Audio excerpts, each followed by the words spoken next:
200 years ago this year, the world-famous playwright William Shakespeare stopped happening. I've been studying Shakespeare ever since I was asked to do this programme, and it turns out he's more than just a bald man who could write with feathers. And the story of whether he was the best at writing ever is more interesting than you'd imagine. But why do we still talk about Shakespeare? We don't talk about Les Dennis anymore, even though he's still alive and hasn't done anything wrong. Did Shakespeare write nothing but boring gibberish with no relevance to our modern world of Tinder and peri-peri fries? Or does it just look, sound and feel that way? That's what I'm going on a journey to find out about. Along the way, I'll probe Shakespeare's life, study his complete works, and speak to Shakespearean experts and actors. Do you just learn the famous bits, like to be or not to be? Or do you learn all the bits in between as well? I have to learn all the bits in between. Are you fucking joking? No. It's big, but it takes a bit of time. Shut up. So join me, Philomena Cunk, as I go on a journey all the way into William Bartholomew Shakespeare, the man they call the King of the Bards.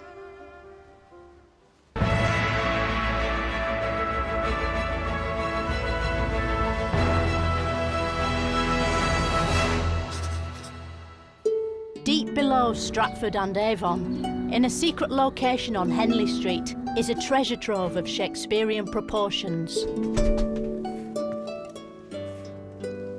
It's really old. It is. So this book dates from 1600 and it has the records that go back to 1558.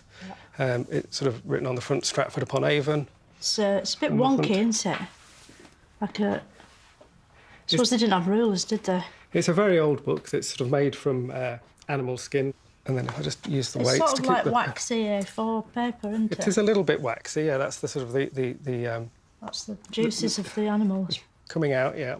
And this is the page where we have Shakespeare's baptism recorded. And then it's written in Latin, what does the inscription. That say? This baptism record is for William, the son of John Shakespeare. This is a bit like Who Do You Think You Are, isn't it? It is in a way, yeah. These, you know, if you're tracing your family history, these are the records that will give you the information you need. But he'd sort of call it, Who doth thou thinkest thou art?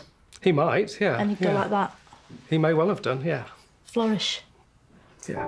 This is the actual house in which Shakespeare was born, here on our planet Earth.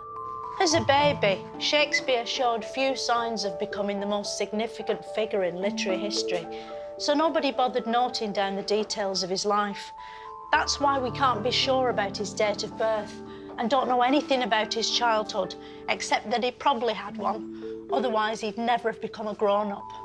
The facts may be hazy, but we can probably guess that Shakespeare as a boy would have looked much like boys today, but bald, and with a ruff instead of an Angry Birds t-shirt. This is the actual school he probably went to. School in Shakespeare's day and age was vastly different to our own. In fact, it was far easier because he didn't have to study Shakespeare. At the age of 18, Shakespeare married his teenage sweetheart, Anne Hathaway. But when did Shakespeare stop mooning about with his wife and start doing plays? We don't exactly know because what happened next was Shakespeare's lost years. We don't know what happened during the lost years. Shakespeare probably spent a lot of his time staring wistfully out of leaded windows and pretending to think, and then write things down with a feather pen.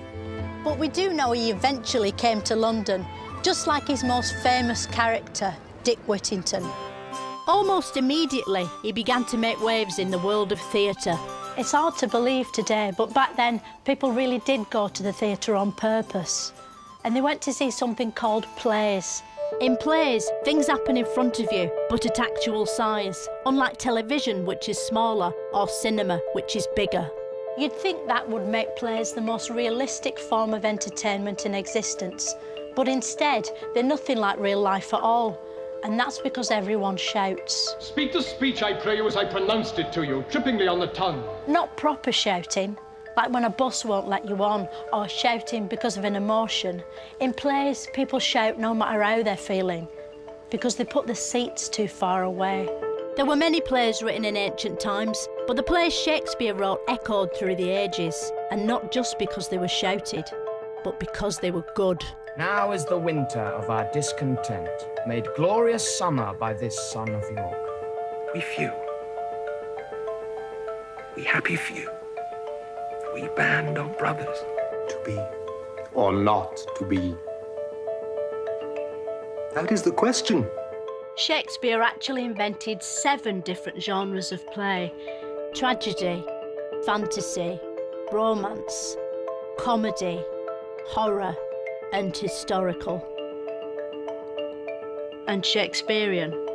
Throughout this programme, I'm going to be taking a look at each genre in turn, in a sort of format point thing they're making me do. We'll start with horror. Popular entertainment in Shakespeare's day was often unpleasant, involving public humiliation and mindless cruelty to animals, with no Ant and Dec to take the edge off it all. This brutality was reflected in some of Shakespeare's most horriblest plays. For instance, his early work, Titus and Monachus, is so jam-packed with violence and murder, it's basically a posh Friday the 13th. Here we see Titus himself slitting the throats of his enemy sons, while his daughter collects their blood. All of it occurring in front of a horrified Harry Potter. Graphic scenes like this were considered shocking even in Shakespeare's day, which is quite an achievement considering people used to shit out of their own windows back then. But shitting out the window wasn't all fun. It encouraged rats who carried a devastating illness called the Bionic Plague. The plague killed about 10,000 people in London, and when they'd finished coughing, the survivors needed cheering up. And luckily, Shakespeare had just invented a new type of play called a comedy. Some of Shakespeare's most successful plays were comedies. Critics say his comedies aren't very funny, but to be fair, that's only because jokes hadn't been invented back then. Of course, if you go to watch a Shakespeare comedy today, you'll hear the audience laughing as though there are jokes in it, even though there definitely aren't. That's how clever Shakespeare is. Even at this early stage of his career, there was no doubt that Shakespeare was the best at writing plays, but there was enough doubt that he had to start his own theatre company to put them on. He also built the Globe Theatre from old bits of another theatre, inventing upcycling, and he probably made the word up as well. He was a better playwright than he was an architect. That's why he didn't put a roof on it. But to be fair, Wimbledon didn't get a roof until a few years ago. If you've never seen Shakespeare at the Globe, imagine a 3-hour YouTube clip happening outdoors, a long way from you, in a language you barely understand. And if I find it confusing, it must have blown the minds off some of Shakespeare's first audiences, who were only slightly more sophisticated than trees. They might have been thick, but Shakespeare's audiences had loads of fun, heckling the actors and cackling a lot in a sort of mad, peasanty way. Like that. And that. To tell me more about Shakespeare's disgusted audiences, I spoke to this man. Who are you and what's your game? I'm Iqbal Khan and I'm a theatre director. What was theatre like in Shakespeare's day? Were all the audiences really rowdy then, you know? Did they wear tunics and have mud on their faces? The audiences ranged from the ordinary common working people who'd stand around the theatre here, and then they would range to the aristocrats who would sit at the top of the theatre. Right, so some of them had to stand up, they didn't have chairs? No, they'd be standing. I've never had to stand for a whole Shakespeare. I don't think I could do it. I'd be livid if I didn't have a chair. I think the audiences quite enjoy it. I mean, particularly now. I don't think they do enjoy standing, do they? They actually enjoy the experience of standing. Who's told you that? Shakespeare's works are still performed now, and not just in theatres. There are countless different ways of interpreting Shakespeare's plays. There's properly, with all wooden furniture and beards and swords and people dressed up as sort of two-legged pageants. Or there's modern, where they speak in Shakespearean gobbledygook while dressed in contemporary clothing, a bit like Russell Brand. You dissentious rogues that rubbing the poor itch of your opinion make yourselves scabs. And there's startlingly avant-garde productions which look and sound like this. Now, Spirit, whither wander you? Over there, I will wander everywhere. Incredibly, even today people actually got to see this sort of thing, despite it being completely fucking unwatchable. Speak again. Don't run away now. What sort of people come to see Shakespeare today? Is it mainly people who wear glasses? Yeah, I'm sure there are a few people that wear glasses that come to see it. Yeah, I think all kinds of people come to see it. But a lot of short-sighted people. Possibly. Not a lot, though. Yeah, loads, loads. I was looking around. About 80% of the audience were wearing glasses. I doubt that. You saying I'm a liar? No, I just said I doubt that 80% of the audience were wearing glasses. I think they were. Right. Maybe you need like a big bifocal lens in front of the stage. Leave your glasses at home, come to the theatre. What about those people that aren't short-sighted? Oh yeah, it'd be different. You need different lenses, don't you? Shakespeare's just as popular today as he's always been. There's even a Royal Shakespeare Company named after him who insist on putting on his shows, whether people want them or not. What is it about Shakespeare that makes them bother? Perhaps it's because he wrote about universal human needs, like wanting to murder a king or have a romance.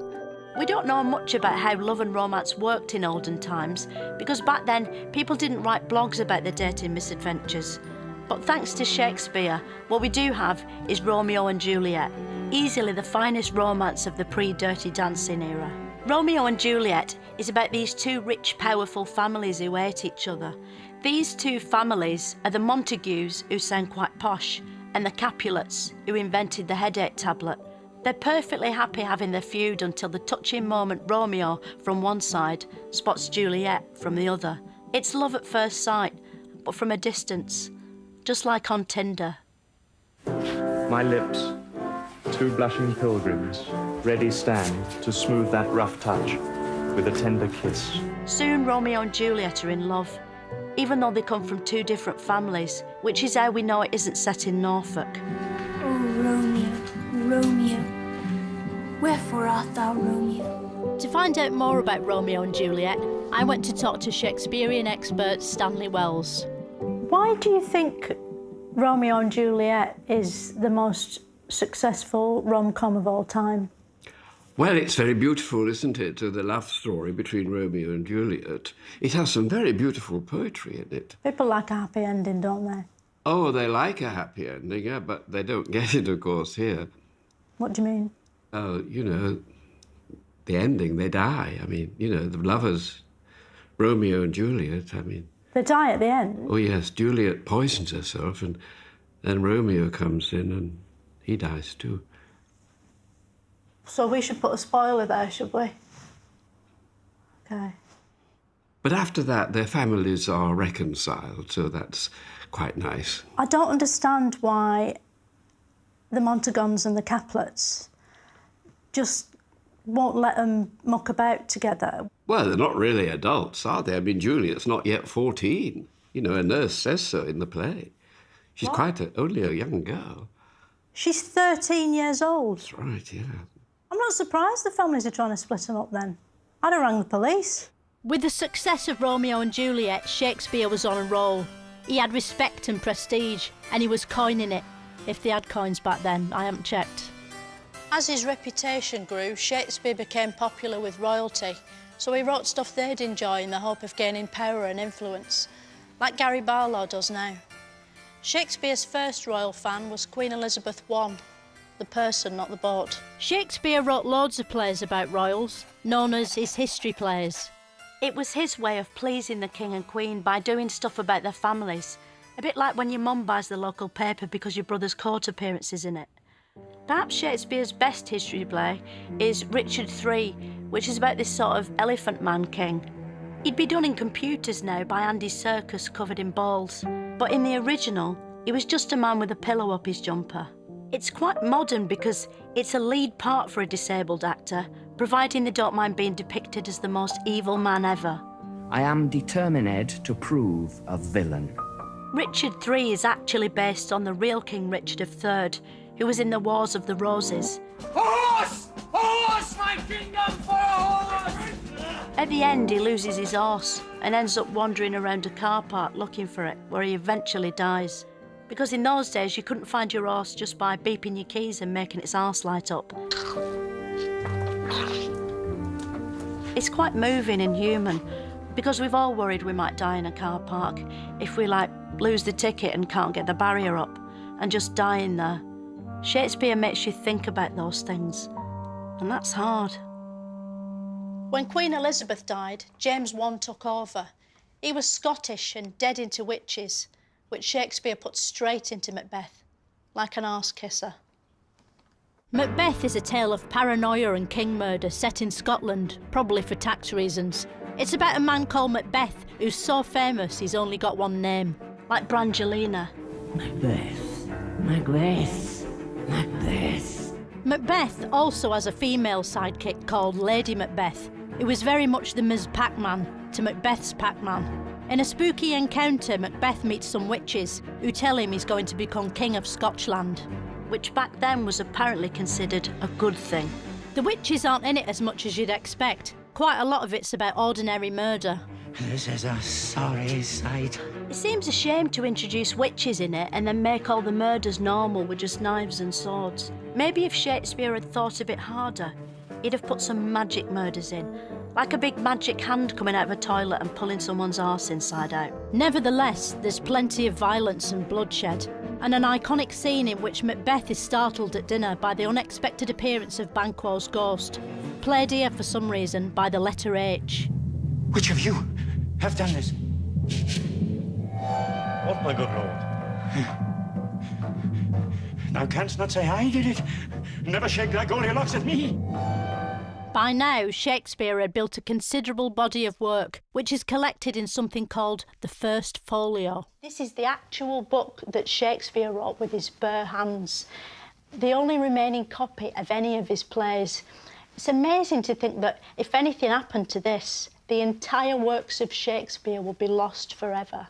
So before I touch it, I need to put on special white gloves. Well, we don't actually need to wear white gloves, Philomena. Oh. The advice we have and the best practice we follow is not to wear gloves because you lose the sensitivity in your fingers and you're more likely to damage the book by wearing gloves than not. Now. Well, if you've got clean hands, we'd say take the gloves off and we don't need them at all. Well, I've brought them, so... It's very good of you to bring them, but we don't need them and we can't let you turn the pages of the book if you've got them on. Simon Sharma gets to wear gloves. But he doesn't wear them here. Why not? Because when we're handling books and documents, we don't need to wear gloves at all. So what's the difference between a book and a folio? A folio's the name that's given to the paper that's in the book, so it implies it's been folded once, which is where the name folio comes from. So why don't we just call it a book? We can call it a book. That's Okay. absolutely fine. You know when you read a word in a book and you sort of hear that word in your head, how do they get the sounds into the ink to make it play in your head?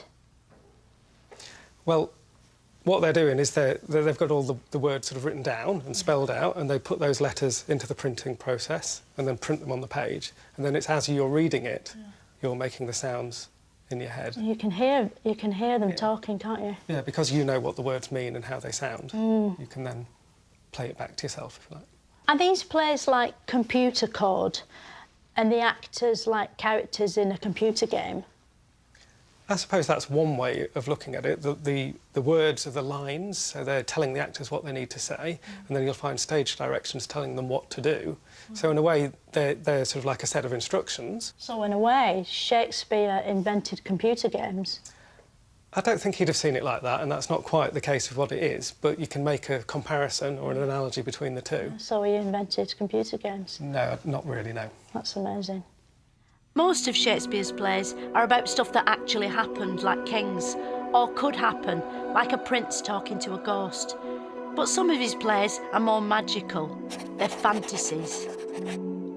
The Tempest is about this shipwreck, which happens at the beginning, not at the end like Titanic, which is a brave move. The survivors get stuck on this island where this wizard lives with his daughter and these monsters.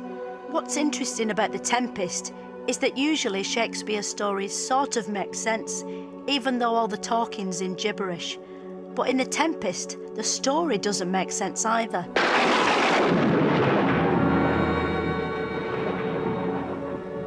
You are three men of sin, whom destiny, that hath to instrument this lower world and what is in't, the never surfeited she hath caused to belch up you. It's like Shakespeare squared, which is probably why hardcore Shakespeare fans like it, because it shows they understand it, which they can't. The way Shakespeare's written makes it hard to wrap your head around, which is why it's taught in school when your brain's at its bendiest, by people like this man, the fictional English teacher from TV drama Educating Yorkshire. When you teach a kid Shakespeare, do their heads grow physically bigger?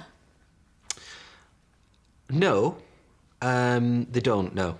How does iambic pentameter work? I think you're talking about iambic pentameter, which is the way that kind of... Iambic pentameter? Pentameter, yeah. Pentameter. Well, pentameter, so...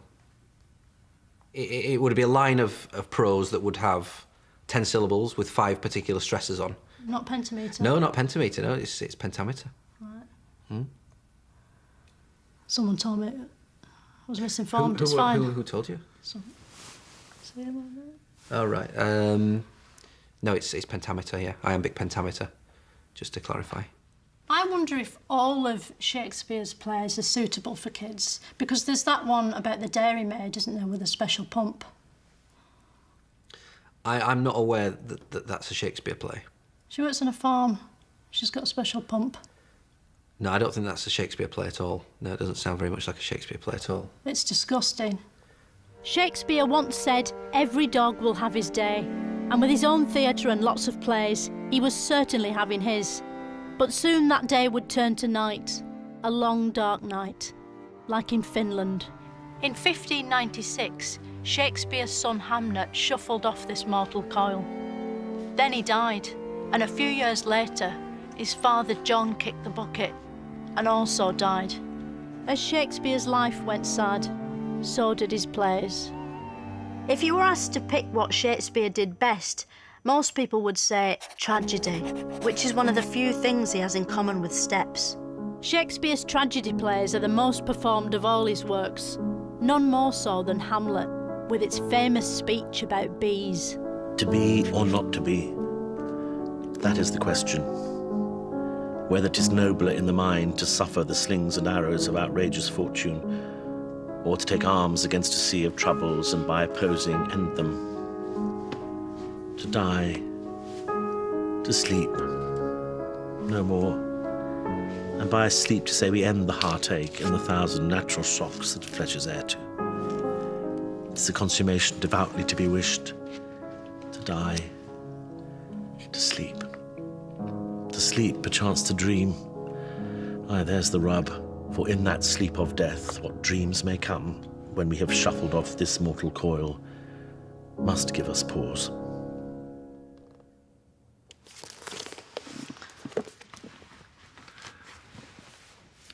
What was all that about then?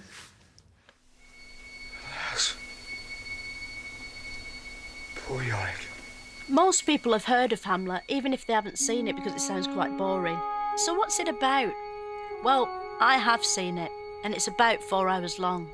The main character, who is Hamlet, is visited by his father, who is a ghost. Remember me. The ghost tells Hamlet to take revenge, but Hamlet doesn't know what to do, and that's why the play is so long. I do not know why, yet I live to say this thing's to do. In something gritty, like Taken, Liam Neeson knows exactly what to do. I will look for you. I will find you. And I will kill you. So you bang straight down to action, which makes the film really exciting and over quite quickly. If Shakespeare had written Taken, it'd be 4 hours long and be mainly Liam Neeson fretting and pacing and talking to bones. That's the basic difference between Hamlet and Taken. Liam Neeson makes up his mind. I told you I would find you. Shakespeare never wrote anything even close to this white-knuckle knife fight in a kitchen. Instead, he wrote incredibly long speeches full of words. How important are the words in a Shakespeare's play? Like, could you do it without the words? Without the words, there isn't much left, to be honest. I think probably that's the bedrock of what we do. And to be fair, Shakespeare was no ordinary wordmonger. He didn't just use words, he invented them too. Shakespeare made up words, didn't he? He did that all the time. Mm-hmm. He made up so many words. He made up about 1,000 words that we still use today. Did he? Mm-hmm. But I've got a list of words Okay.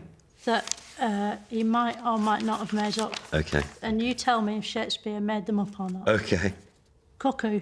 No, I don't think so. Ukulele. No. Truffle balling. No.